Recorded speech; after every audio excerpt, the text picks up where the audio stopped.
This all started with brainstorming ideas for a project we could do to help a community. We looked at many different topics like sustainable and environmentally friendly energy, rubbish systems, comparing the effectiveness of different toothbrushes, and more. However, we eventually settled on making a nature documentary aimed at inspiring young Kiwis to help preserve both our native species and the environment by planting their own native plants. From this idea, we created NZflora, getting our native species back into our backyards. What is it about preservation that inspired you to choose something like NZflora? So I was really care about the native plants and I want to protect it.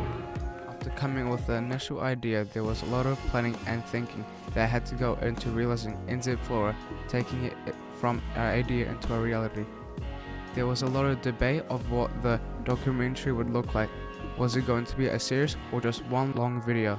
And we eventually decided on creating a series or shorter videos, turning it into more of a web series. Why do you think the shorter videos in a series would be better? Because the shorter videos will allow us to make more videos quickly to cover broader topics. The first component of the project that we had to create was 1 minute investor pitch. This pitch needed to get across a key part of our idea in under a minute, while not taking away from the original idea. The process of making the investor pitch started off with writing the script, editing it, and checking it over to make sure it was suitable. Next, we got a camera and went filming, capturing a several shots of recording some of the lines of the investor pitch. We recording the rest of the lines in the recording studio. Noah then edited it all together along with some long shorts of New Zealand. Bash to create a 1 minute video to introduce our project for an investor pitch. The next step in the project was creating a website, which was mainly handled by me. Instead of using a website builder like most groups, we decided to code our entire website from scratch using the HTML language. This allowed us to make a more unique layout and design for our website. The website required a lot of information about native New Zealand flora, which the rest of the group helped research for. This was all put together to create our website. What made you use HTML instead of a more typical website designer like Wix? I prefer HTML as it gives me more flexibility than any other website builder.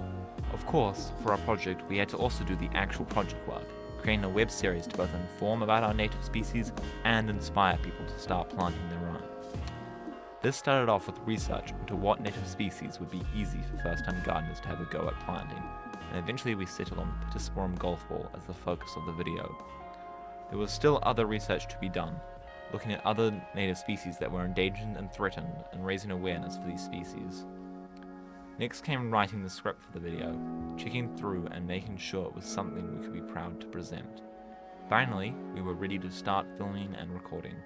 We took a Wednesday lunch to go over to Stephen's house and filmed planting a Pittosporum, as well as recording some helpful tips for first-time planters. We then went back to the recording studio to record the rest of the lines as voiceover.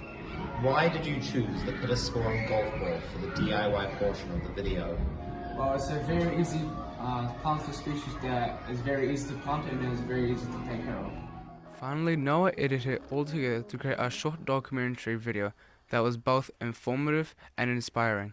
Creating something like NZflora was a great experience for all of us, both the tasks set by the project but also creating a longer video and website. We hope that through NZflora we made some kind of difference. If we did, no matter how small, it would have made it all worth it.